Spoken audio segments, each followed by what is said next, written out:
Mon Seigneur Jésus, Seigneur Jésus, voici mon âme. voici mon âme. Viens nourrir mon âme.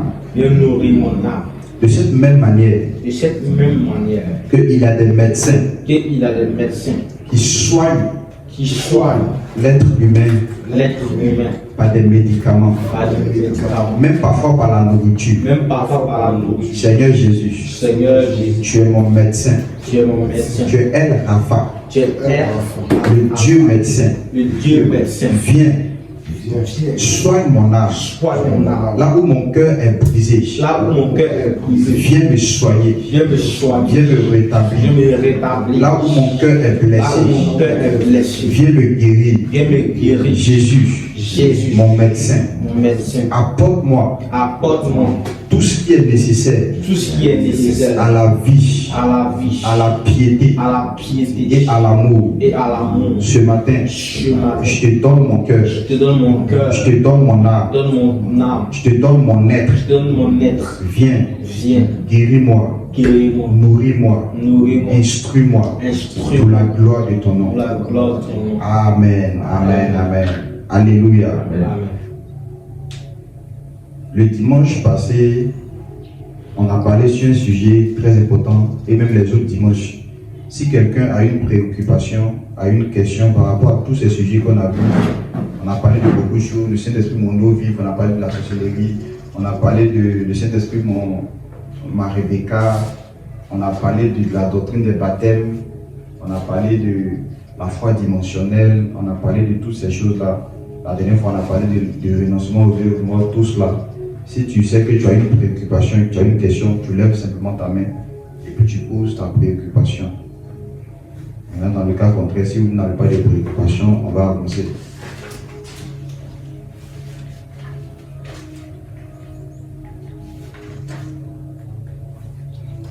Il n'y a pas de préoccupation, hein? Pas de questions.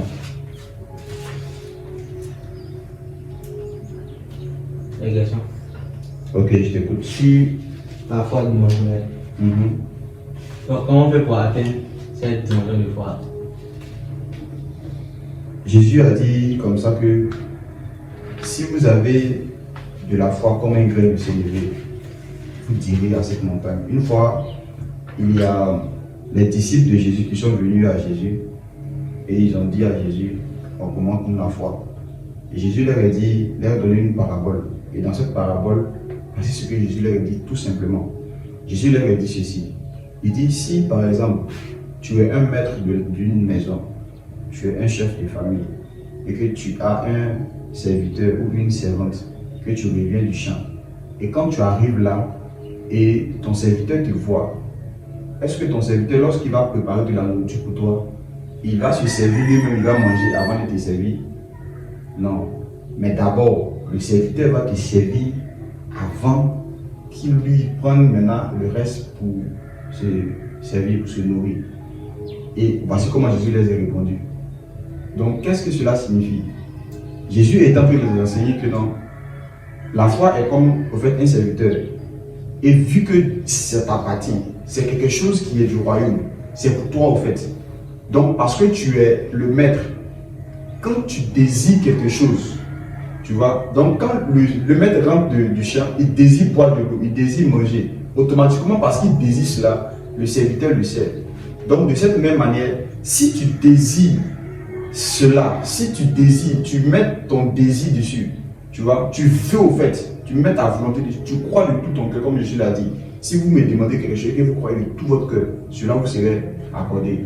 Donc, il faudrait que tu crois que tu as reçu. Quand tu as demandé au Seigneur, c'est simplement demander au Seigneur. Tu crois que tu l'as reçu et tu sais que tu l'as reçu. Et c'est en cela que tu vas exercer cela, simplement. Donc il faut croire que tu l'as reçu. La Bible déclare que celui qui demande quelque chose à Dieu, même la sagesse, il doit croire. Il ne faut pas qu'il va douter dans son cœur. Et c'est la même manière pour déplacer les montagnes, c'est la même chose. Il dit, si tu dis à cette montagne, hors de là, il déplace de là, et que tu ne doutes point en ton cœur, qu'est-ce qui va se passer? La montagne va se déplacer. Si tu dis à ce figuier, sèche, et que tu ne doutes pas en ton cœur, cela va arriver. Mais le problème là, quand on dit, on doute dans notre cœur. Donc là maintenant, qu'est-ce qui va se passer? La Bible dit que la foi vient de ce qu'on entend. Et ce qu'on entend vient de la parole de Christ. Donc dans Romains chapitre 10, le verset 17, on nous explique là-bas. Donc là maintenant, tu dois te remplir des paroles de Christ. Tu dois te remplir. Tu dois te nourrir de la parole de Dieu. Tu dois être en compagnie avec des personnes qui ont la foi, qui manifestent la foi. Et au fur et à mesure que tu seras en train de voir les mêmes choses, cela va devenir normal dans ta vie. Et tu n'auras pas peur de dire à un paralytique, lève-toi et marche. Tu n'auras pas peur de déclarer des choses que tu vois dans l'esprit. Tu n'auras pas peur parce que tu es habitué à cela. Aujourd'hui, nous sommes habitués à avoir peur lorsqu'on voit des serpents. Pourquoi? Parce que quand on a vécu dans un environnement, tout le monde avait peur des serpents. Donc on voit des serpents comme des animaux qui sont dangereux. Or, il y a d'autres contrées comme ça. Eux, ils voient les serpents comme un animal simplement comme ça. Ils n'ont pas peur, ils savent manipuler les serpents. Ils savent dompter les serpents. Pourquoi? Parce qu'ils sont nés dans un environnement où personne n'avait peur des serpents. Malgré qu'ils sont venimeux, ils n'avaient pas peur des serpents. C'est un peu comme ça. Si tu étais quelque part, tout le monde avait peur des cafards. Tu grandis forcément d'avoir peur des cafards, simplement comme ça. Mais un coin où tout le monde, quand il voit cafard, même on prend, qu'on tue. Tout le monde, depuis tes enfants, toi-même, ça dit, tu seras habitué à cela. Donc il faut t'entourer, il faut être dans un environnement où les gens manifestent ce que tu veux manifester. C'est simplement cela. Et au fur et à mesure que tu seras en contact avec cela, tu vas être transformé à la même image. Donc voici ce que je peux te donner comme réponse. C'est bon? Ok. Aujourd'hui, on va voir un autre fondement de Christ. Quelque chose que Christ, quand il était sur la terre, il a prêché, ou même qui a été déjà prophétisé. Et les apôtres ont repris, Christ même lui-même il a enseigné. Amen, amen. Ce qu'on appelle la doctrine des positions des mains. La doctrine de l'imposition des mains. Ou bien le fondement de l'imposition des mains. Pourquoi est-ce que cette doctrine-là existe? Donc, on va lire notre texte de base encore dans le livre de Éphésiens, dans le livre d'Hébreux, chapitre 6. À partir du premier verset qui dit ceci. C'est pourquoi, laissant les éléments de la parole de Christ, tendant à ce qui est parfait, sans poser le nouveau, le fondement du renoncement aux œuvres mortes. Dans le mot fondement, pas de doctrine ou des paroles, des enseignements. Le renoncement aux œuvres mortes, de la foi en Dieu, dont on a parlé déjà du renoncement aux œuvres mortes, on a parlé de la foi en Dieu, de la doctrine, des baptêmes, on a parlé de cela aussi, de l'imposition des mains. Donc aujourd'hui, on va voir l'imposition des mains, c'est quoi? Amen, amen. Vous êtes avec moi? Voilà. Donc, on va voir l'imposition des mains. Donc, quand on parle d'abord déjà de imposition des mains, ça veut dire que c'est une action qu'on va faire avec les mains, c'est pas ça? Voilà. Mais on va aller encore plus en profondeur pour comprendre encore plus. Donc, le mot même dit imposition. Quand on dit imposition, ça veut dire quoi? On met la force. Quand on dit imposition, ça veut dire qu'on ne met pas la main d'abord. Ça veut dire qu'il y a la force dedans. Chez les Hébreux, lorsque on pratiquait ce qu'on appelle l'imposition des mains, c'était en fait comme une charge que tu recevais. Quand on te imposait les mains, c'était pas simplement. C'est-à-dire on t'impose même. C'est-à-dire les mains, on t'impose même. Amen, amen. Oui. C'était une action qui était un peu forte, qui était un peu brusque. Donc on t'impose. Pour te dire que la charge que tu as portée là, ça va être lourde. Donc par exemple, on va voir dans quelle occasion on impose les mains. Et vous allez voir, il y a à l'occasion par exemple, on veut confier une mission à quelqu'un. Tu vois. Donc on appelle cette personne, on dit bon, on va t'établir comme sacrificateur. Et on vient et on impose les mains sur la personne. Donc pendant qu'on impose les mains, selon la charge que tu auras à faire, on va t'appuyer fort. Pour dire qu'en fait, non, c'est une charge que tu reçois. Donc on t'impose les mains et puis on appuie. t'impose au fait. C'est une imposition. Voilà, ce qu'on appelle imposition. T'impose, puis on prie pour toi. Pour recevoir une charge, un service, quelque chose. Et vous allez voir que dans cette imposition des mains, il y a beaucoup de mystères à l'intérieur, il y a beaucoup de secrets, il y a beaucoup de choses qu'on va examiner pour comprendre encore mieux. Alléluia. Amen.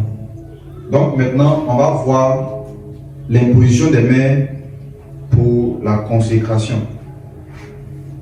Lorsqu'on impose les mains à quelqu'un, c'est-à-dire on impose la main à cette personne-là pour consacrer la personne, pour oindre la personne. On impose la main aussi pour l'ordination. Vous connaissez, quand on parle de l'ordination, c'est comme une forme de consécration aussi des hommes pour servir le Seigneur, pour servir dans quelque chose. Amen. On impose la main aussi pour accorder une bénédiction. Si tu veux bénir quelqu'un aussi, tu peux lui imposer la main et puis tu le bénis. Donc tu prononces des paroles de bénédiction. Donc, à chaque fois que vous voyez comme ça, vous pouvez regarder un peu aussi le revers aussi. Ça dit quoi? Si quelqu'un veut te maudire aussi, il est capable de t'imposer la main et te maudire. Amen. C'est pourquoi vous allez voir que lorsque chez nous, en Afrique, mais peut-être partout, il y a une loi comme ça, il y a des sorciers, quand ils viennent comme ça, et c'est ce que les mages voulaient faire aussi. Quand ils viennent comme ça, quand il y a un petit enfant qui vient de naître, ils attrapent l'enfant et puis lui imposent les mains. Il peut toucher son front par exemple. Il peut toucher son front. Et quand ils font ces actions comme ça, parfois, ils prennent quelque chose de l'enfant. C'est pourquoi tu vas voir qu'il y a dans certaines religions, ils ont ce qu'on appelle des amulettes qu'ils mettent au cou de l'enfant ou bien comme un bracelet ou bien au doigt de l'enfant. Ou bien un petit truc comme ça, on appelle ça des amulettes. Et quand on met cela, ça les protège de tout ce qui est mauvais œil. Et parfois même, par exemple, la religion musulmane, on voit ça un peu, l'œil de Fatima. Et on connaît ça pour que les enfants soient protégés des mauvais œils. Parce qu'il y a certaines personnes qui voient les bénédictions de leurs enfants et puis veulent voler cela. Mais bizarrement, quand on vient dans le Seigneur, vous savez que le Seigneur aussi, il nous donne des trucs comme des pendatifs aussi, ou bien des amulettes aussi, mais c'est spirituel. Est-ce que vous savez ça? C'est pour ça que quand il dit les Écritures, vous allez voir qu'on dit que Dieu nous donne des bijoux. Dieu nous donne des bijoux. Et il y a des bijoux qui sont au cou, il y a des bijoux au bras, tout cela. Et quand j'ai fait les recherches, j'ai vu que non, c'est les mêmes objectifs que les hommes aujourd'hui ont représentés par les choses physiques, où on fait les babadis, on protège les gens, tout cela. Dieu aussi le fait aussi pour nous. Il nous donne des bijoux. Mais c'est spirituel. Et cela est parfois ancré en nous aussi. En fait, tu es là comme ça. Une fois j'ai fait un songe, et dans le songe, c'est comme une vision que j'avais vue. J'avais vu comme ça qu'il y avait comme quelque chose qui était à mon cou. Comme une chaîne comme ça, quelque chose comme ça à mon cou. Je n'avais pas compris, c'est après que j'ai compris. Et je vous assure, tous les enfants de Dieu, ils ont quelque chose comme ça au cou. Je vous assure. Dieu vous a donné des bijoux. Il vous a donné des babadis, en quelque sorte, qui est à votre cou. Amen, amen. Amen. Quand vous lisez Ézéchiel, vous allez voir cela. Dieu parle de cela. Il dit à Jérusalem, il dit à son peuple, je vous ai donné des bijoux. Même quand vous parlez dans des cantiques, vous voyez cela. Moi je dis, j'étais paré des bijoux. Même quand on regarde dans l'Apocalypse, où on dit que non, la Jérusalem nouvelle qui descend du ciel, comme une épouse qui est préparée pour son époux, comme une épouse qui est préparée pour son époux. Et la Bible déclare qu'elle est parée, elle a été parée d'or, elle a été parée des bijoux. Et de cette même manière que dans ce monde où les gens prennent des babadis, mettent des tubes, Dieu aussi nous donne ça aussi. Mais pour nous là, ce n'est pas visible à l'œil nu, c'est spirituel. Et ceux qui sont mystiques, ils voient cela à ton cou, ils voient cela sur toi et tu es protégé. Donc ça fait que non, ils n'arrivent pas à t'arracher d'une certaine grâce. C'est pourquoi c'est très très important de venir à l'église et de se confier à Jésus, d'accepter Jésus réellement, d'être né de nouveau. Si vous ne le faites pas cela, il y a certaines choses que vous n'allez pas bénéficier malgré que vous venez dans la maison de Dieu. Alléluia. Et cette protection-là, Dieu aussi nous accorde. Donc, lorsque les enfants naissent, il y a des gens comme ça, les sorciers viennent pour imposer les mains, pour prendre des bénédictions. De cette même manière qu'on impose les mains pour transmettre des bénédictions, on peut imposer les mains aussi pour absorber des bénédictions ou bien donner des malédictions. Amen, amen. Amen. Ben, c'est très important. On impose les mains aussi pour transmettre la guérison ou pour guérir quelqu'un. Donc, lorsque vous imposez les mains à quelqu'un, vous pouvez guérir la personne. Donc, toujours, voyez des deux côtés. Donc, ça veut dire que tu peux aussi imposer la main à quelqu'un puis tu tombes malade. Il y avait un frère dans un groupe WhatsApp qui m'a écrit un moment et il me dit comme ça qu'il a observé quelque chose de bizarre. À chaque fois qu'il prie pour un malade, arrivé à ce moment, lui aussi tombe malade. Ou bien il manifeste les mêmes maladies pour qui il a prié pour la personne. Quand vous imposez la main à quelqu'un pour prier pour la personne, si vous ne faites pas attention, soit vous recevez ce que vous avez, la maladie que la personne a, vous pouvez recevoir aussi. C'est un peu comme les contagions, les varicelles, les maladies contagieuses là. Quand tu touches la personne et il y a un virus, ça vient sur toi là. De cette même manière aussi, tu peux aussi transmettre. Donc si tu as la guérison en toi, tu peux prier puis tu transmets. C'est un peu aussi comme ça, tu te contamines par la guérison.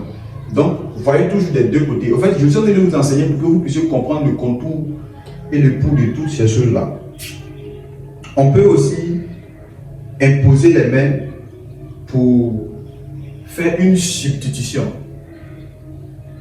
C'est-à-dire, je te pose la main et puis je prends ta place.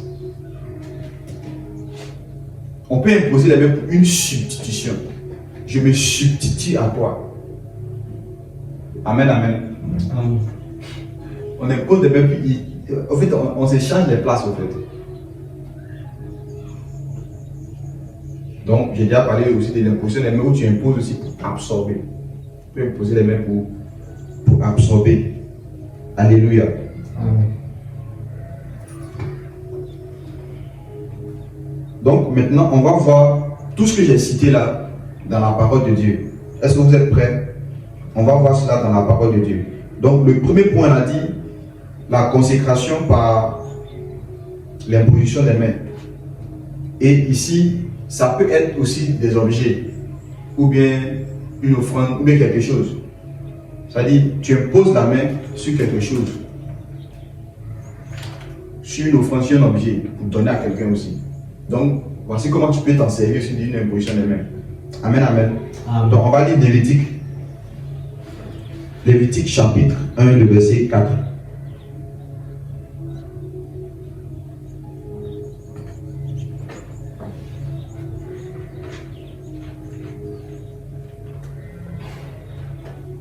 Donc ici, on dit ceci.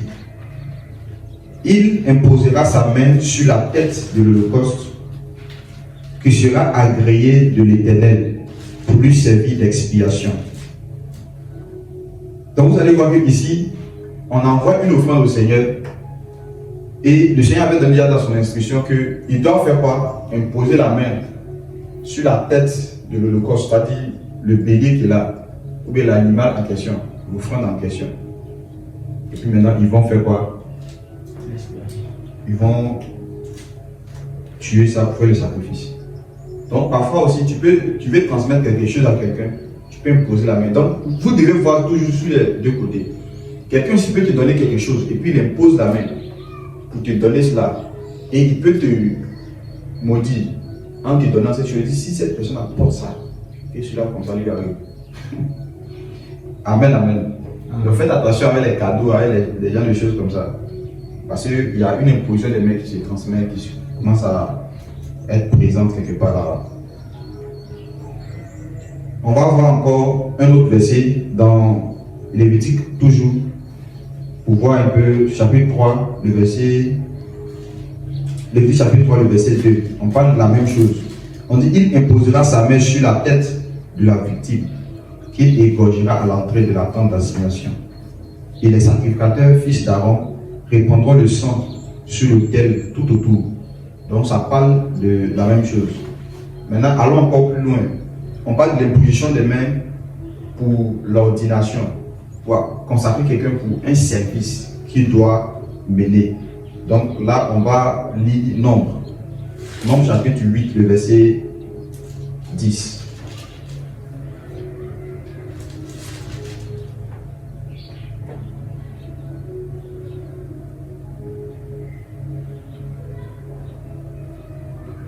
La Bible déclare ceci: tu feras approcher les Lévites devant l'Éternel, et les enfants d'Israël poseront leurs mains sur les Lévites. Amen. Donc, ici, il y a deux choses qui se passent ici par l'imposition des mains.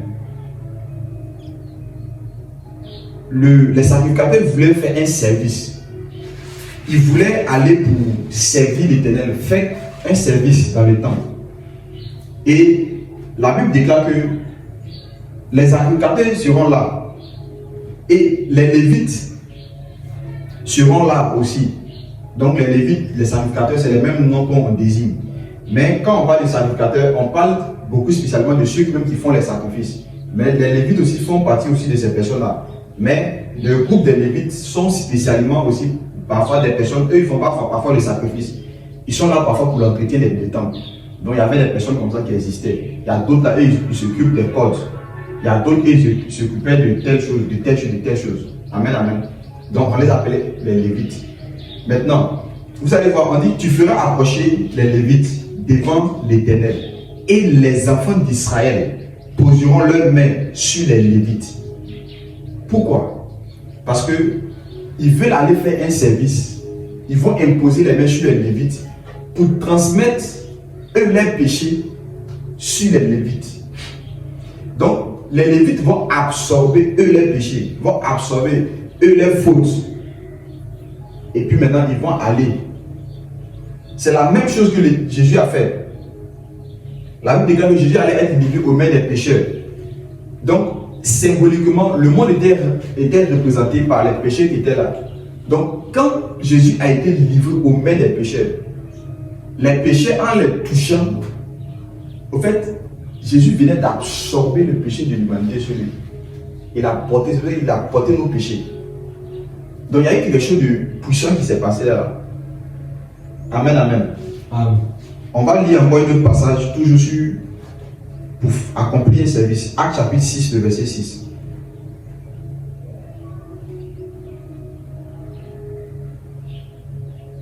La Bible déclare ceci: il les présentait aux apôtres qui, après avoir prié, leur imposaient les mains. Amen, amen. Donc ici, on choisissait les diacres, des personnes pour pouvoir faire un service. Parce qu'on estimait que dans le temple de Dieu, il y avait des personnes où les veuves étaient favorisées par rapport à d'autres. Donc il n'y avait pas de partage équitable. Donc il y avait trop de bruit à ce sujet-là. Les gens sont venus se plaindre ici, par-ci, par-là. Moi, il n'y a pas eu telle chose, telle chose. Comme aujourd'hui, comme ça, quand on organise des fêtes, ou bien tout comme ça, ah, faites la vie. Moi, je suis assis comme ça, moi, on me dépasse. Et ça, non. Voilà, c'est plein. Non, on ne m'a pas mangé même. Il n'y a rien vu même. Ils sont là, c'est pas à eux. Quand ils regardent les pas de chez eux, là, ils passent. Donc, il y avait tellement de bruit à ce niveau-là.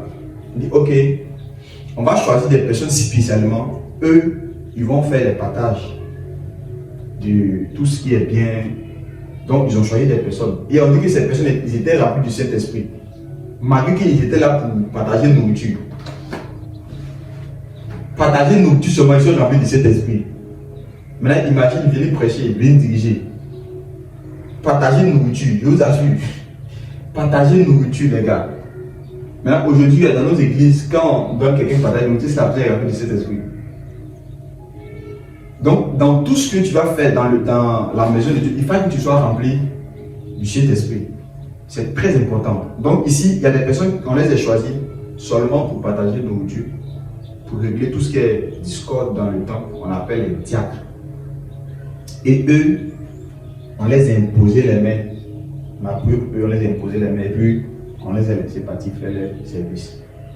Amen, amen. Donc, ici, voici une imposition des mains pour consacrer quelqu'un, leur donner un service. Donc ça veut dire quoi? Un jour, si tu te retrouves dans ce cas, ou peut-être tu diriges une assemblée ou tu es quelque part, et tu veux accorder, par exemple, à quelqu'un pour faire un service, tu vas l'imposer les mains pour lui conférer, pour lui faire un service. Maintenant, c'est ici que vous devez faire beaucoup attention. Amen, amen. Amen. Quand ça engage un service, quand ça engage, je vous assure, un service, faites beaucoup attention. Quand on impose les mains pour engager quelqu'un dans un service, faites beaucoup attention. On va lire un autre passage dans 1 Timothée, vous allez voir quelque chose.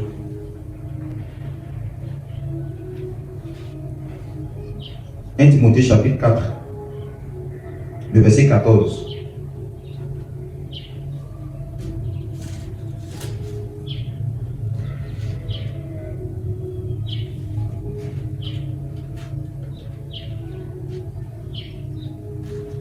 On va lire aussi 1 Timothée chapitre 2, chapitre 5 du moins, le verset 22.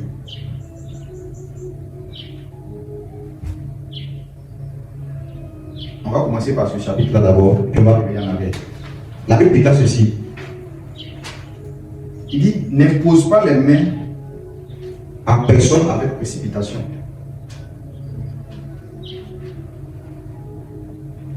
Vous y êtes? Ouais. L'apôtre Paul qui écrit à Timothée et dit, n'impose pas les mains à personne avec précipitation et ne participe pas au péché d'autrui. Toi-même conserve-toi pur. Alléluia. Amen. Il y a quelque chose. Ici, dans ce chapitre, on parlait beaucoup plus sur l'ordination. C'est-à-dire quoi? Lorsque on voulait ordonner une personne pour faire un service, comme on l'a vu tout à l'heure, pour devenir diacre, pour s'occuper de ces choses, des charges dans le temple ou quelque chose comme cela, ou pour être pasteur.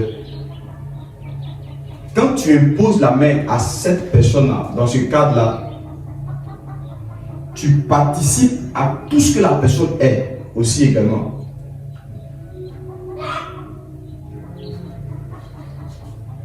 Ça veut dire quoi?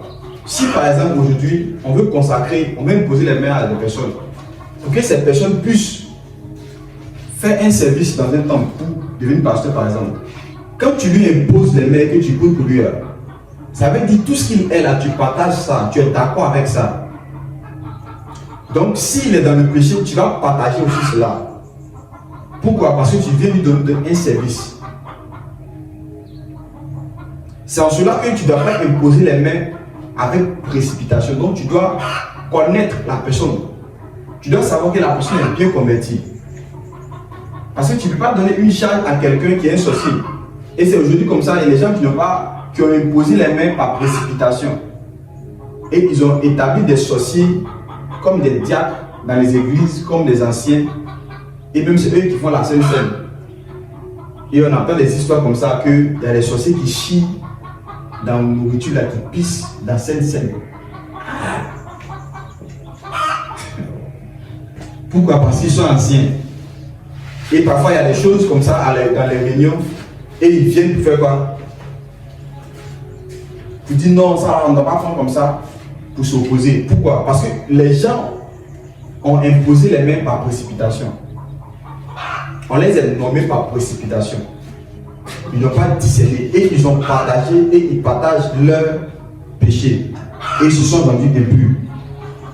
Maintenant, généralement, les gens pensent que lorsqu'on parle de ne pas imposer les mains par précipitation, ça peut parler dans tous les domaines. C'est vrai qu'on peut voir ça de cette manière, mais dans les thèmes bibliques de ce qu'on appelle imposer les mains par précipitation, ça parle exclusivement de tout ce qui est consécration, de tout ce qui est léguer une charge à quelqu'un. C'est en cela qu'on dit de ne pas imposer les mains par précipitation. Mais vous allez voir que dans la même parole de Dieu, Jésus ordonne à ses disciples, il dit imposez les mains aux malades et les malades seront guéris. Amen. Donc si tu arrives devant un malade et que tu lui imposes la main pour qu'il soit guéri, tu n'es pas allé pour partager ses péchés. Amen, amen. Pourquoi? Parce que tu n'imposes pas la main pour lui donner un service. Mais tu lui imposes la main pour le guérir. Donc en cela, il ne faut pas avoir peur pour aller imposer la main. Il y a des gens, comme ils ont vu ce verset, et il y a beaucoup de prédicateurs qui ont prêché sur ça. Donc ça fait que les gens ont peur. Quand ils voient un malade, pour lui imposer la main, ils ont peur. Ils disent, s'il impose la main, il partage ses péchés. Non. Ici, dans l'imposition des mains que tu veux faire, ce n'est pas dans le but de lui donner une charge. Ce n'est pas une ordination, non. C'est quand c'est dans une ordination que tu lui imposes les mains, s'il n'est pas dans le Seigneur, tu peux partager ces choses. Mais quand c'est dans le cadre du fait de transmettre une guérison ou bien bénir la personne, il ne faut pas avoir peur à ce niveau-là. Amen, amen. Il ne faut pas avoir peur à ce niveau. C'est pour ça que Jésus a dit que non. Vous imposerez les mains aux malades et les malades seront guéris.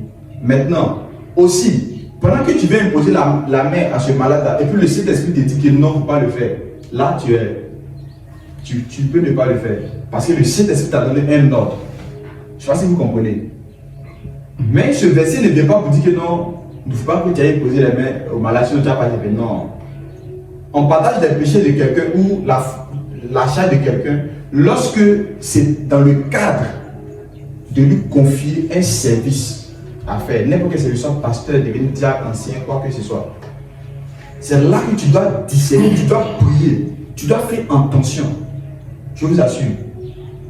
La Bible déclare que lorsque Paul était persécuteur et qu'il est devenu maintenant serviteur de Jésus, ils étaient dans un coin, ils étaient en train de prier. Et la Bible déclare que le Saint-Esprit a dit, mettez-moi à part Paul et Barnabas pour l'œuvre à laquelle je les ai appelés. Paul et Silas, pour l'œuvre à laquelle je les ai appelés.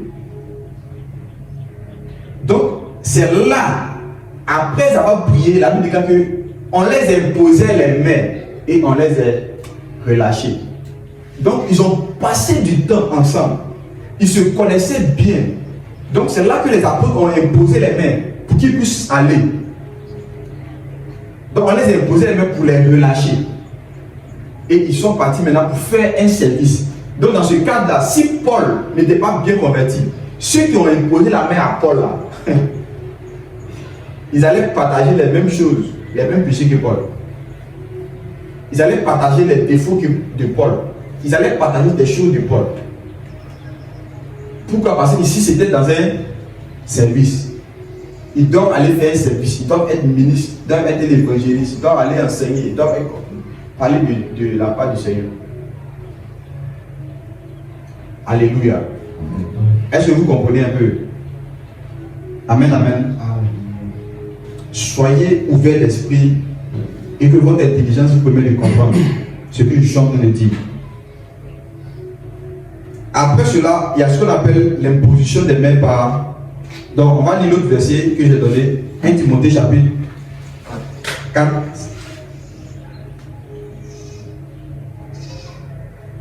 Alors, 14, le verset 14. Oui. 1 Timothée chapitre 4, verset 14. Ne néglige pas le don qui est en toi et qui t'a été donné par prophétie avec l'imposition des mains de l'assemblée des anciens. Ok. Donc, tu vois, ici, il y a une personne, on l'a imposé la main pour transmettre un don spirituel. Donc, toujours le don spirituel va être pour le service aussi également. Donc, il y a aussi, tu sais que tu as un don spirituel en toi, tu as quelque chose en toi, et tu désires transmettre ça à une personne. Tu lui imposes la main. Donc, pendant que tu le fais, comment est-ce que cela marche? Ce n'est pas seulement un dépôt des mains, seulement comme ça. Mais tu fais ça par volonté. Il faudrait que ta volonté y est. Et c'est par la volonté que tu exerces pendant que tu imposes la main. C'est ce qui va définir quel type d'imposition de main tu es en train de faire. Amen, amen. Amen. Tu n'imposes pas, tu ne fais pas ça par ignorance. C'est pour ça que quelqu'un même te dit que non, viens prier pour moi, impose-moi les mains, il ne faut pas aller faire. Parce que tu ne sais pas dans quel but. Donc lui, il a une volonté qui est en lui, tu ne sais pas. Dis, viens prier pour moi. Oh, impose-moi les mains, impose-moi les mains. Et puis toi, si tu es là, tu n'as pas aucune révélation. Et puis tu vas, tu mets boum, petit temps de prier. Or, lui, dans sa volonté, il dit, qui m'impose les mains? Je veux prendre tout ce qui est grand sur lui. Il a déjà prévu quelque chose. Toi, tu ne sais rien. Et puis toi, tu vas aussi imposer les mains pour prier. Donc, il faut que c'est quand toi, tu exerces la chose là. Amen. Tu exerces la chose là. C'est en ce moment-là que, pendant que tu le fais à volonté. Ça dit quoi? Je me dis que je veux lui transmettre une bénédiction que je sais que j'ai. Et à chaque fois que vous imposez la main à quelqu'un pour lui transmettre quelque chose, c'est que vous avez ça. Assurez-vous que vous avez ça. Si vous n'avez pas ça, ne partez pas faire des actions comme ça. On ne va pas imposer les mains parce qu'on va imposer les mains. Non, il t'impose les mains au nom de Jésus, il reçoit la richesse. Toi, tu sais que tu as la richesse en toi. Est-ce que tu sais? Est-ce que tu as ça? Ce que tu veux donner là, il faut que tu te rassures que tu as ça. Amen, amen. Amen. Tu sais que tu as un don spirituel, un don de guérison par exemple. Donc tu lui imposes la main pour lui transmettre cela. Et tu es conscient que tu as ça. Donc pendant que tu pries, au nom de Dieu, je te transmets et puis la personne reçoit. C'est ce que Paul a dit. Il dit, je désire vivement venir chez vous dans le livre de Romains, afin de vous communiquer quelques dons spirituels. Donc il savait qu'il avait des dons spirituels qu'il peut partager, il peut communiquer. Amen, amen. Amen. Donc il vient, il peut te communiquer ces dons spirituels-là.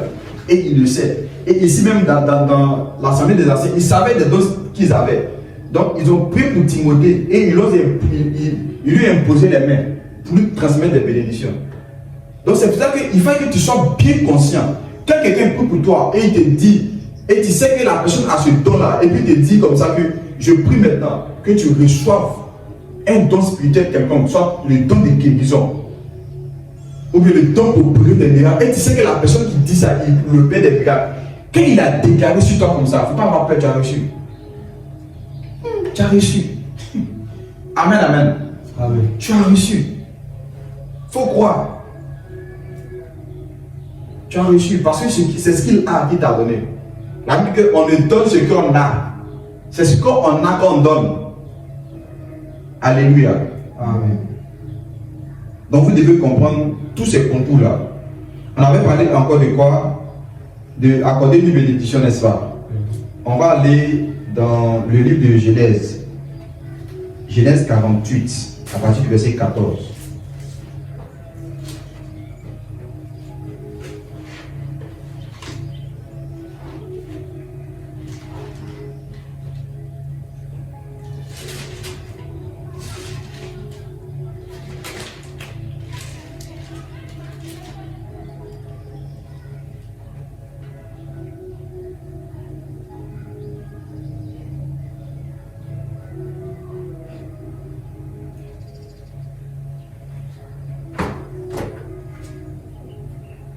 Qui a trouvé? La personne qui a trouvé peut faire la lecture.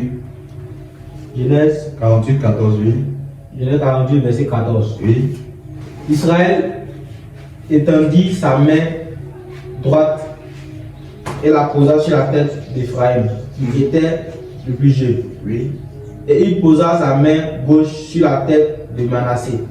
Ce fut avec intention qu'il posa ses mains ainsi. Donc ici même on parle même des intentions. Vous voyez, quand il fait quelque chose, vous faites ça par intention. Mais ici aussi on signifie par intention aussi pour signifier que le plus grand, normalement il devait poser la main droite sur le plus âgé, l'aîné. Il veut poser la main gauche sur le plus petit. Mais il a fait le contraire. Mais il a fait ça par intention. Mais aussi ça implique aussi le fait que quand on impose les mains, on le fait ça par intention. On fait les choses par intention, par volonté. Tu sais ce que tu fais. Et tu fais ce que tu sais. Car Manassé était le premier-né. Il bénit Joseph et dit, que le Dieu en présence duquel ont marché mes pères Abraham et Isaac, que le Dieu qui m'a conduit depuis que j'existe jusqu'à ce jour, que l'ange qui m'a délivré de tout mal bénisse ses enfants. Amen. Amen. Donc ici on voit comment il a béni par imposition de main. Donc si aujourd'hui je viens te faire grâce, que tu sais que tu as une bénédiction qui est là, que tu veux donner à quelqu'un, tu lui imposes les mains et puis tu déclares des paroles dessus. Amen, amen. Amen. Donc voici comment tu peux utiliser cela. On voit aussi Jésus, comme je l'ai dit là, toutes ces doctrines-là, ça touche Jésus. Tout ce qu'on est en train d'expliquer, ça va venir toucher Jésus encore. Dans Matthieu chapitre 19, verset 15, on dit, les enfants venaient à Jésus. Pourquoi? Parce qu'on envoyait parfois les enfants comme ça pour qu'on puisse les toucher, pour les bénir, pour leur accorder une bénédiction. Donc les enfants venaient, puis les apôtres les empêchaient. Ça, Jésus a dit que non. La fameuse phrase qui dit, laissez venir à moi les petits enfants. Car le royaume de Dieu est aussi à eux. Donc c'est là que Jésus aussi a imposé les mains et les bénis. Laissez venir à moi les petits enfants. Car le royaume des cieux est comme ceux qui les ressemblent aussi. Et à ceux qui les ressemblent. Et à eux. Donc il les a imposé les mains. Et qu'est-ce qui s'est passé? Il les a bénis au fait. Amen, amen. Amen. Donc voici comment vous pouvez comprendre cela. Il y a aussi les impositions des mains quand on impose les gens pour transmettre même par le Saint-Esprit. Et on a vu cela dans Actes, où il y avait, à chapitre 8, on dit qu'il y avait un certain Philippe qui était parti à Samarie. Et quand il était arrivé à Samarie, il a prêché le Christ. Et quand il a fini de prêcher le Christ, il y avait un magicien qui était là-bas, qui étonnait les gens par les arts de magie. Et quand il était là aussi, il a fait des miracles, des prodiges. Même celui qui était là, le magicien, s'est converti. Et il s'est fait baptiser même tout ça. Mais il n'avait pas reçu le Saint-Esprit. Les gens n'ont pas encore reçu le Saint-Esprit. Et les apôtres sont venus, ils les ont imposé les mains et ils ont reçu le Saint-Esprit. Donc on peut aussi, pendant l'exercice de ton ministère, il y a certaines personnes, tu vois qu'ils n'ont pas encore reçu le Saint-Esprit, mais ils sont convertis. Ils ont accepté Jésus dans la vie de tout leur cœur. Parfois, ils se sont fait baptiser. Ils n'ont pas encore reçu le Saint-Esprit. Le Seigneur peut te conduire à imposer les mains à ces personnes-là et de prier pour eux qu'ils reçoivent le Saint-Esprit. Amen, amen.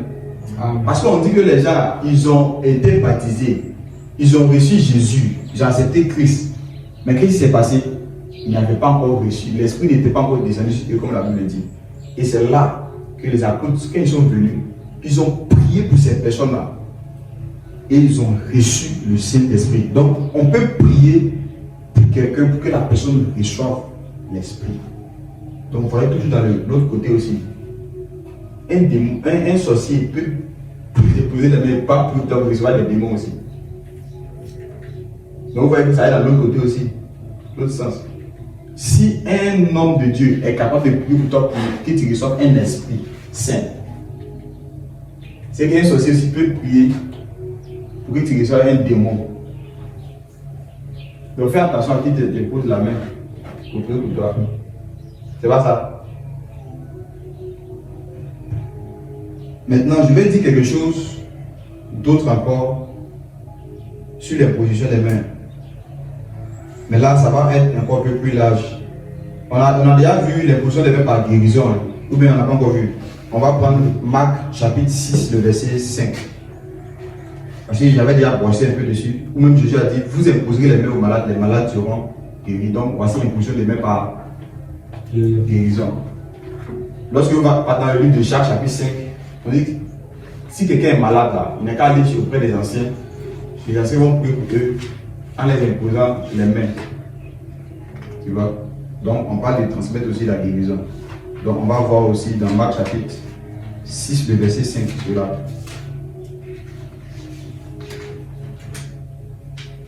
La Bible déclare ceci.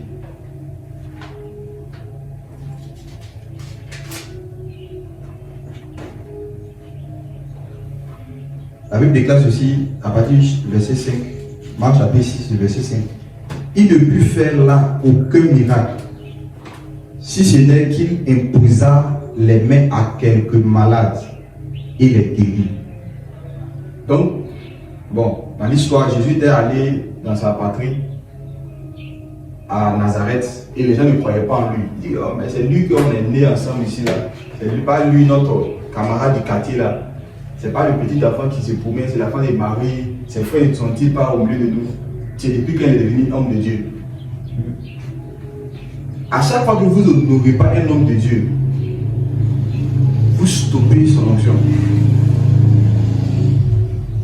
Quand tu n'honores pas Dieu, tu stoppes sa puissance. Donc, vous voyez ça de l'autre côté aussi. Donc, si tu n'honores pas les sorciers, tu stoppes les puissances. Mais aujourd'hui, on honore tellement les sorciers. On a peur d'eux.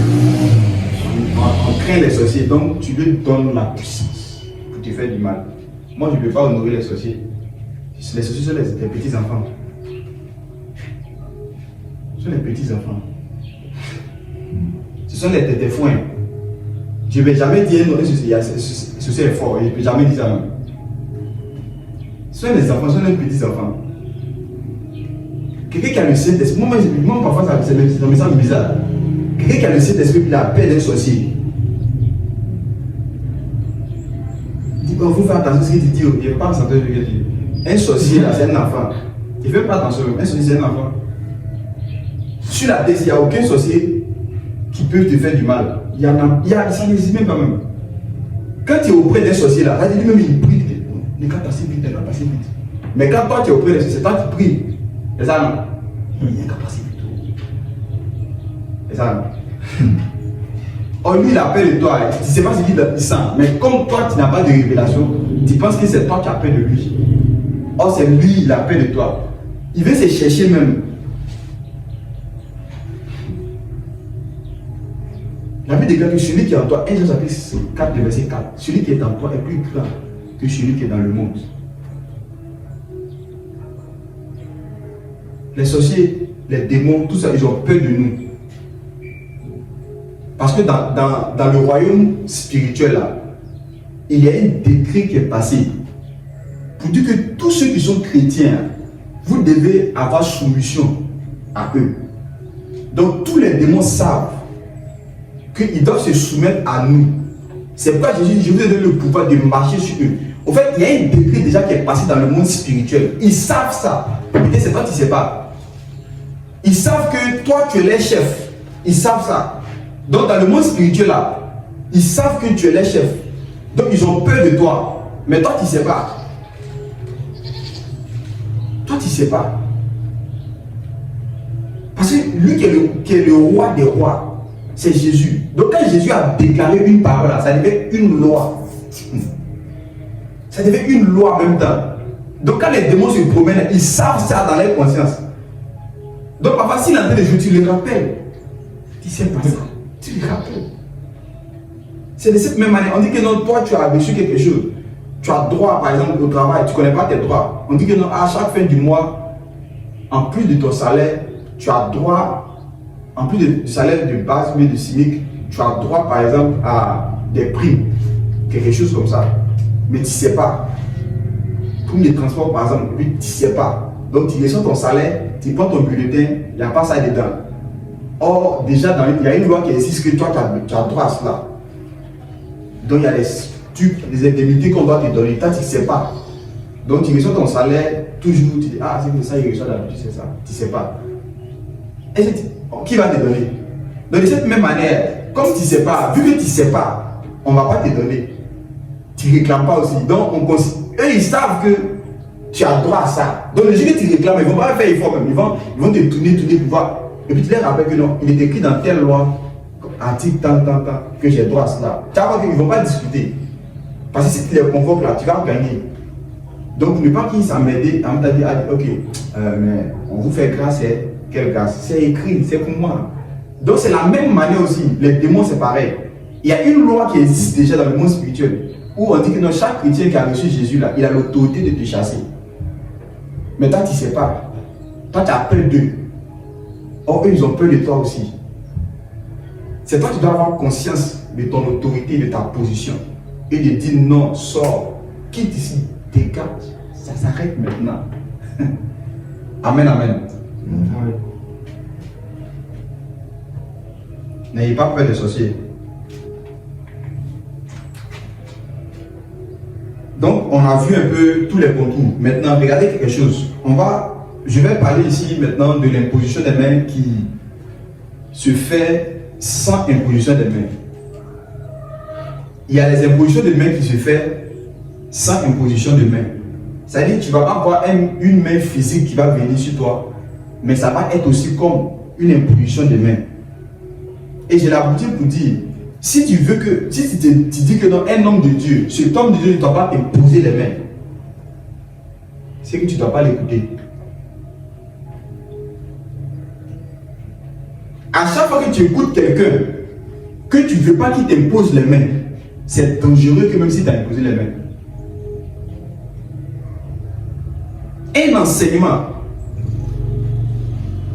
est plus qu'une imposition des mains même. À chaque fois que tu écoutes quelqu'un, il t'impose plus les mains que tu ne le penses.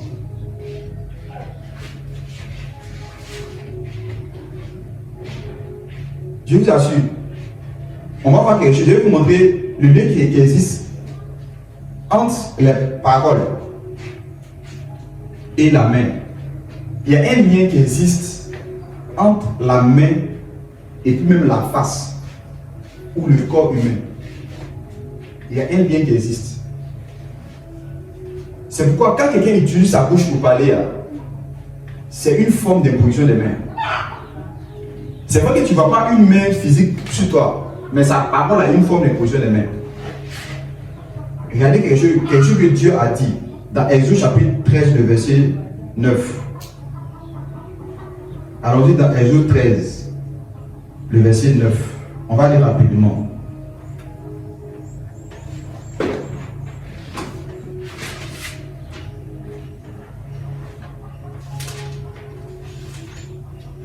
C'est Dieu qui parle à son peuple.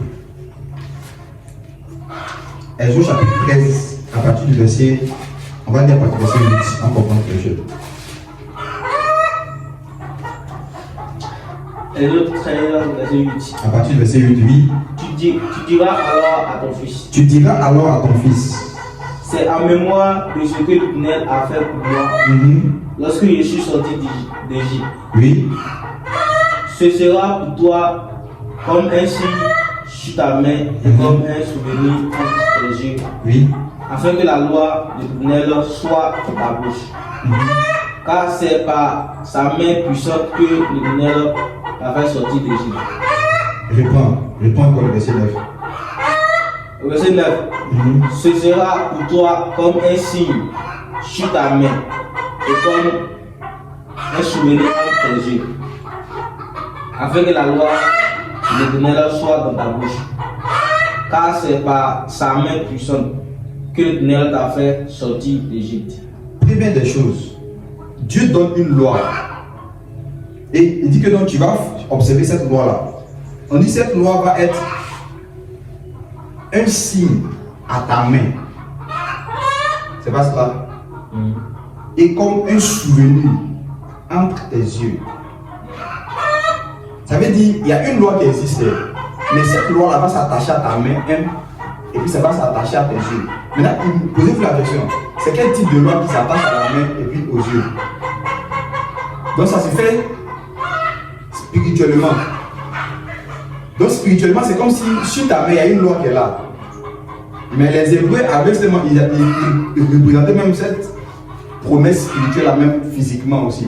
Ils attachaient quelque chose comme ça sur les têtes. Et puis ils attachaient ça sur les mains comme ça.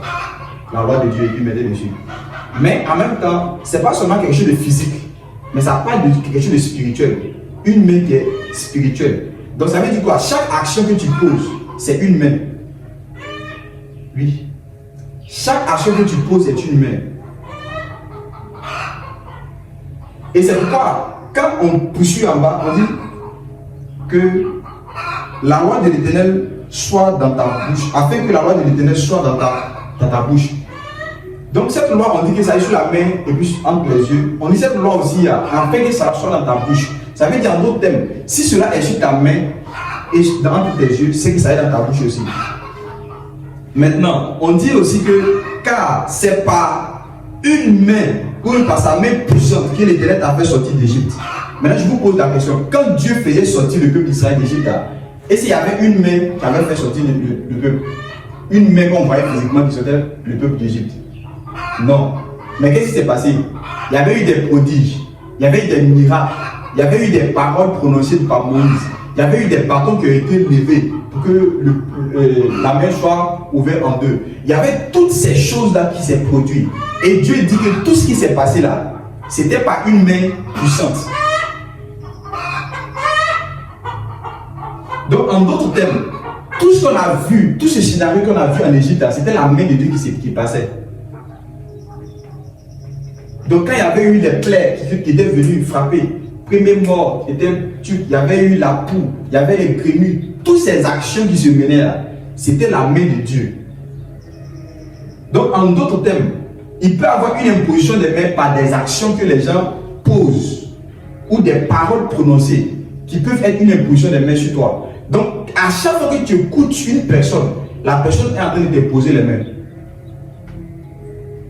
Et tout ce qu'on a cité selon cette loi d'imposition des mains va agir aussi de la même manière. C'est pourquoi on peut bénir quelqu'un sans lui toucher, mais la personne est bénie quand même. Or, dans la loi de la bénédiction, on impose aussi les mains. C'est pourquoi, je dis ça, la parole est plus qu'une imposition des mains. C'est forte. C'est pour ça qu'à chaque fois que quelqu'un prononce une parole comme ça, c'est comme une imposition des mains. Donc si tu veux que la personne ne t'impose pas les mains, ne l'écoute pas. Surtout les enseignements. Ça va être comme une imposition des mains. Donc telle personne dit que non, tel homme de Dieu là, c'est un faux prophète. Mais chaque jour tu l'écoutes quand même. Ce qu'un imposé des mains va faire dans ta vie là, ou même devait faire dans ta vie, ça en fait même plus que ça même, tu ne sais pas. Donc si tu sais que c'est un faux prophète, c'est un faux homme de Dieu, tu ne veux même pas sa vie même, c'est qu'il ne faut pas l'écouter. C'est un conseil que je vous donne, il ne faut pas l'écouter. Sinon si tu l'écoutes à forcer, imposition des mains, c'est ça pas, imposition des mains fait là, c'est ça qu'il fait aussi. C'est pas une main puissante que j'ai délivré le peuple. Pas une main puissante. On n'a pas vu quelle main, on n'a rien vu. On a vu des prodiges, la puissance de Dieu qui s'est manifestée, c'est fini. Donc à chaque fois que tu regardes des prodiges, la puissance de Dieu s'est manifestée quelque part, il y a une imposition des mains. Alléluia. Amen, amen. Maintenant, regardez quelque chose. Lorsque vous étudiez un peu sur le corps humain d'une certaine manière encore plus spirituelle encore, vous allez voir que chaque doigt correspond à une partie ou à un organe sur le corps. Amen. Les organes d'essence qui existent là, ça va être dans les doigts. Il y a combien d'organes d'essence? Il y en a 5. De cette même manière aussi, il y a aussi les doigts, il y en a combien? Il y en a 5. Amen, amen. Donc, regardez quelque chose. Par exemple, le pouce, vous allez voir que dans l'ancien temps, même jusqu'à maintenant, ceux qui savent, quand on prépare de la nourriture là, c'est avec le pouce on goûte. Est-ce que vous savez ça? Quand on prépare la nourriture, c'est avec le pouce on goûte. On fait comme ça, et puis on goûte avec le pouce. Faites des recherches, vous allez voir, c'est avec le pouce on goûte la nourriture. On goûte comme ça, avec le pouce. Amen. Avec le pouce on goûte la nourriture. Donc, si c'est avec ça on goûte, c'est important avec la bouche. Donc ça veut dire quoi? Quand on impose la main à quelqu'un, toujours sur l'imposition des mains, c'est comme si on a parlé sur la personne, même si on n'a rien dit. Amen, amen. Lorsqu'on prend l'index joue quel rôle lorsqu'on utilise l'index? Si. Si. L'index joue quel rôle? Sur les sens toujours. Vous allez voir que l'index là, on aime ça pour nettoyer les narines. Or, dans le monde spirituel, les narines là, ça symbolise ce qu'on appelle le discernement. Ça symbolise le discernement. Amen. Et une manière de sentir quelque chose, une certaine présence, de sentir. Lorsqu'on parle majeur, le pouce, c'est à goûter. Donc, là de la parole, la puissance. Et puis, tu vois, c'est lui qui est le plus fort. L'index, c'est à enlever les tubes qui sont dans les narines. Les morts sèches là. Il enlève ça. Ça parle du discernement des choses. Le majeur, lui, il sert à, j'ai dit quoi? À toucher les endroits qui sont plus reculés. Donc, c'est le toucher. C'est-à-dire, quand on t'impose les mains, tu peux être comme un évangéliste. Tu peux aller toucher des âmes au loin. Et même, on va revenir sur les 5 âmes. ministère aussi, ça parle aussi toujours dans ce même sens-là. L'annulaire, lui, il sert pour enlever les châssis des yeux, pour enlever ça, pour nettoyer les yeux. Donc ça te permet de bien voir certaines choses que tu ne connaissais pas avant. Et ça, c'est le ministère même du pasteur. Il t'enseigne, il te nourrit pour que tu puisses comprendre certaines choses de la vie de Christ. Après, maintenant, il y a l'annulaire. L'annulaire, là, lui, il sert à nettoyer les oreilles. Donc, tu peux imposer la main à quelqu'un et puis tu ordonnes que ses oreilles spirituelles s'ouvrent. Tu vas commencer à entendre dans le monde spirituel aussi. Donc, dans l'imposition des mains, voici les dimensions qui peuvent être octroyées, quelque chose qui peut arriver aussi.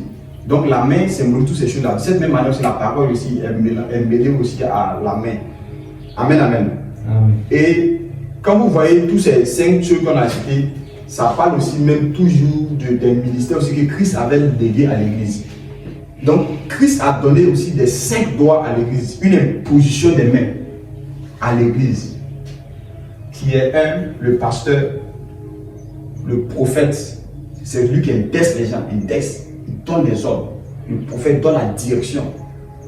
On voit maintenant le majeur, lui, il va plus loin, il ne reste pas seulement dans l'église, il sort pour aller gagner les âmes. Il va plus loin, lui, il va chercher les âmes perdues. Lui, il va pour marier les gens à Christ. C'est pour ça qu'on met la balle ici. C'est le pasteur. Le pasteur. Et maintenant, l'annulaire, lui, il est court. Mais il joue un rôle important. Il nettoie les oreilles. Ça dit, c'est lui qui donne les enseignements, c'est l'enseignant. Il enseigne la parole de Dieu.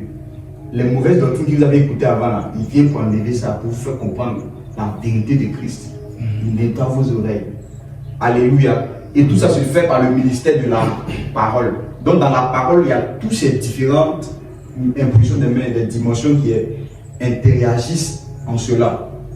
Donc quand vous imposez la main à quelqu'un et que vous avez conscience de ces réalités-là, vous pouvez activer une dimension dans la vie d'une personne.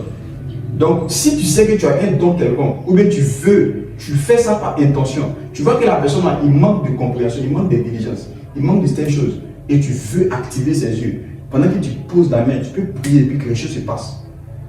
Alléluia.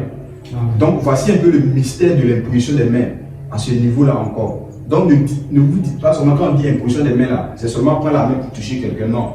Mais aussi écouter un enseignement de quelqu'un parce que c'est la bouche qui interagit. La bouche parle de la parole et la parole, quand on a dit les mains, c'est pour goûter quelque chose. Donc c'est comme un doigt qui est en train de réagir là, ça peut t'imposer quelque chose. Donc fais attention. Alléluia. Il peut t'imposer quelque chose, fais attention. Fais attention. Fais attention. Et même sur les doigts, tous les doigts, vous allez voir qu'il y a les empreintes. Donc ça laisse la personnalité de la personne. Donc quand il t'impose la main, il laisse sa personnalité sur toi. Donc voici tout ce qui implique l'imposition des mains. Et on va lire un autre passage ici et on va terminer par là. Dans le livre de Actes, chapitre 5, le verset 12. Quelqu'un va prendre Actes, chapitre 5, le verset 12. Et moi, je vais lire Ézéchiel, chapitre 37, le premier verset. Et on va prier le Seigneur. On va demander que le Seigneur nous impose encore la main. Actes 5, 12. Actes 5, 12. Lui, tu as trouvé. Si tu t'attends, tu peux lire.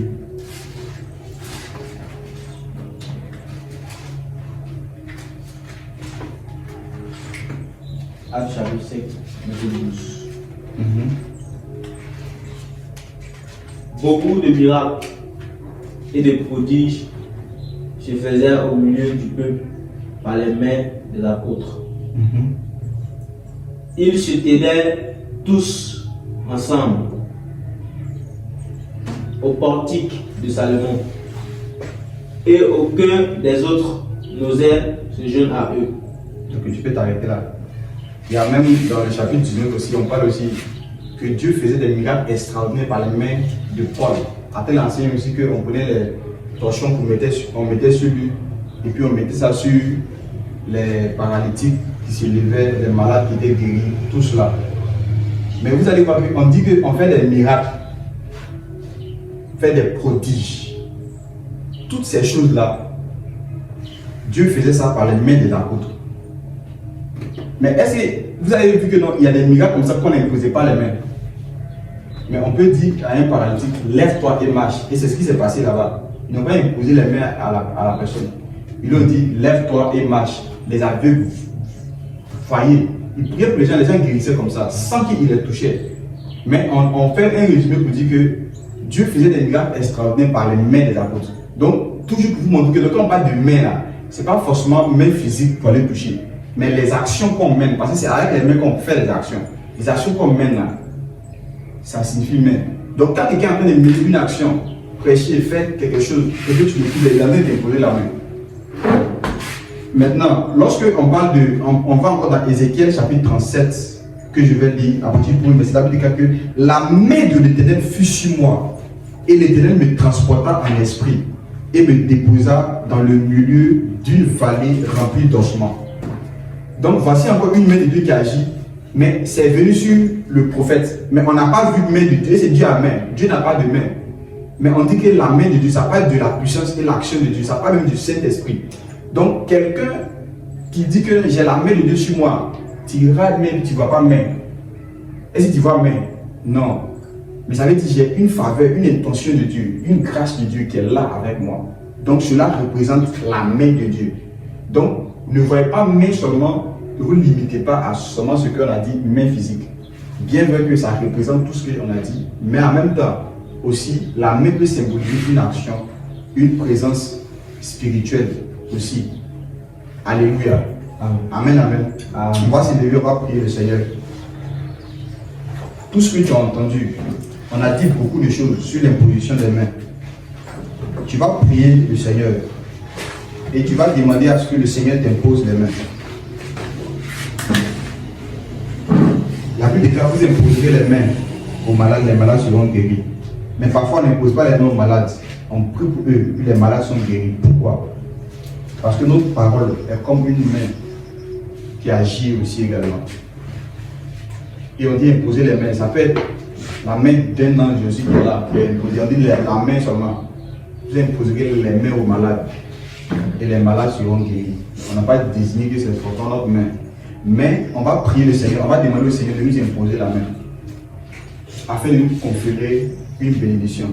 Or, il est dit dans Romains que c'est le supérieur qui est béni, qui bénit l'inférieur. L'inférieur est béni par le supérieur. Donc, on veut maintenant que lui qui est notre supérieur puisse nous bénir, nous imposer les mains ce matin, afin de nous conférer une puissance, de nous conférer une délivrance, un discernement, une direction. Prions le Seigneur. Seigneur, nous voulons bénir ton nom. Nous voulons te rendre toute la gloire. Jésus, merci. Merci parce que tu règnes. Merci parce que tu es élevé. Seigneur, tu es notre supérieur. Ce matin, nous voulons que tu nous imposes les mains. Lorsque tu imposes les mains, ça veut dire que tu nous donner une direction. Lorsque tu imposes la main, ça veut dire que tu veux nous conduire dans un sens donné. Merci pour ta grâce et ta bonté. Que ton nom soit glorifié. Que toutes ces personnes qui sont là, qui nous regardent, Seigneur, reçois une position de main. Reçois une position de main. Là où les gens sont malades, il y a une position de main maintenant pour les guérir. Là où des personnes étaient aveugles spirituellement, il y a une position de main pour les guérir. Au nom de Jésus, agis dans tous les sens de la gloire de ton nom. Merci pour ton grâce. Lorsqu'on parle d'imposition de main, je vous ai dit le mot imposer, ça veut dire donner des ordres. Quelque chose qui est violent, quelque chose qui est rigide. C'est de cette même manière, dans l'imposition des mains, il y a une loi qui dit que c'est lui qui est supérieur qui va imposer les mains à lui qui est inférieur pour lui transmettre une bénédiction. Donc, dans le cadre de la bénédiction, ici ça ne parle pas dans le cadre de guérir des malades ou tout, non. Mais ça part dans le cadre de conférer quelque chose, une bénédiction.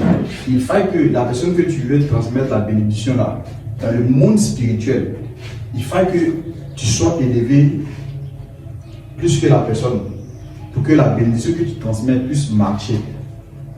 Mais si il savait que dans le monde spirituel, l'identité que tu as n'est pas supérieure à cette personne-là, si tu ne peux pas bénir, tu n'as même pas le droit de le faire. Amen, amen. Donc avant de bénir quelqu'un, de lui imposer la main pour lui transmettre une bénédiction quelconque, il faut que tu sois rassuré que tu as une dimension supérieure à cette personne-là, que tu peux lui accorder cette bénédiction, sinon ça ne va pas marcher. Tu vas taper pour tout comme on le dit. Amen, amen. Et parfois même ta vie peut être en danger à cause de cela. Alléluia. Amen. Donc tu vas prier le Seigneur, tu vas demander au Seigneur de te donner la sagesse de poser les mains, parce qu'on a dit aussi qu'on ne doit pas imposer les mains par précipitation. Tu vas voir tous ces contours-là. Quelqu'un va dire, impose-moi les mains, t'as les trucs comme ça. Dissonant. Jésus, on envoie les maladies, impose-lui les mains pour qu'il soit guéri. Jésus l'a pris, il est rentré dans la forêt, il a fait la boue. Parce qu'on ne voulait pas que les gens travaillent. Donc il n'a pas allé puiser l'eau pour venir. S'il puisait l'eau encore, les gens vont dire que non, tu as puisé l'eau. Parce que quand on l'a guéri, il dit, mais toi, tu as fait comment? Tu as fait la boue là comment? Il dit que parce qu'il dit pas tu puises l'eau, tu vas m'accuser qu'il est furé là, mais ça va. Non. Mais j'ai pris, c'est ma salive. Et il a fait la boue, il a mis ça sur ses yeux. Il dit, il faut pas te laver.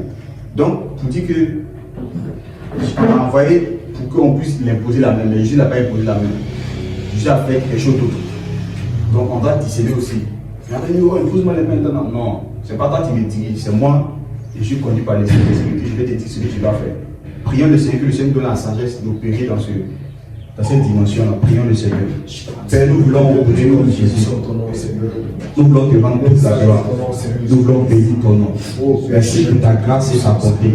Seigneur, donne-nous d'avoir le discernement afin de pouvoir imposer les mains au moins opportuns.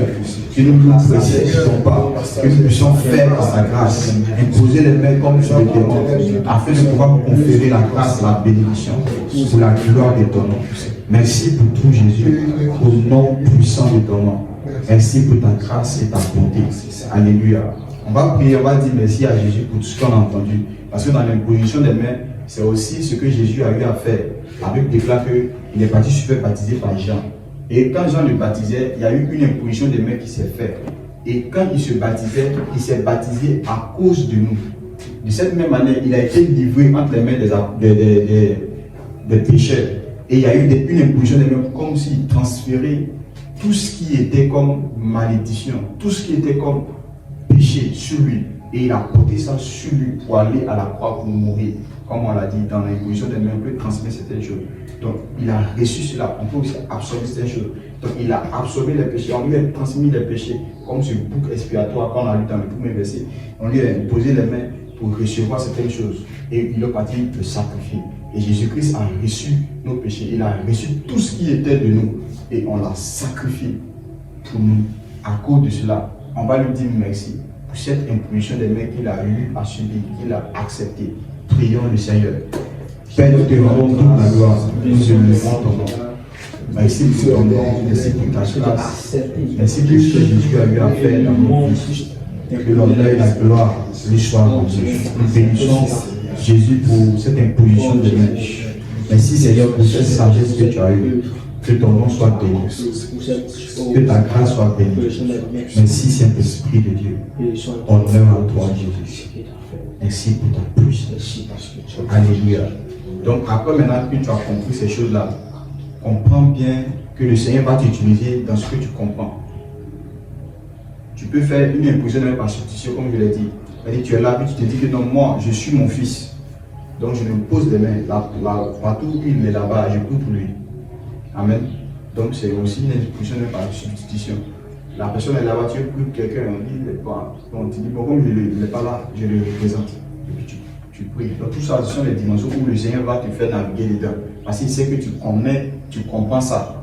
Tout ce que tu ne comprends pas, le Seigneur ne va pas jamais t'utiliser dedans. Il t'utilise selon ce que tu connais. Donc c'est bien de comprendre et de connaître beaucoup de choses dans la parole de Dieu. Alléluia. Est-ce qu'on peut acclamer Jésus?